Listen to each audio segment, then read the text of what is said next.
So guys, nandito kami ni Rowel sa ano. Kasi si Rowel nagagawa ng piso wifi. Tumakas lang ako. So Rosario, yan. So, Wawa Loob, yan.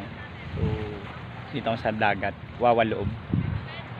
So yan, kita yung mga bangka. Dito West Philippine Sea. So yun pa rin yung Bataan. So doon yung sa amin Naik.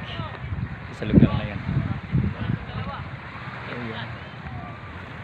May mga may nagde-dredging dun. Yung mga barko pa rin. So, medyo madumi lang. Dito sa Wawa Loob to eh. So pumunta kami dito para mag-repair ng piso wifi sa isang client namin. Malapit eh. Shoutout kay kay Tolites niyan, taga HST. Sa mga tropa namin tsaka kay Paring Deo.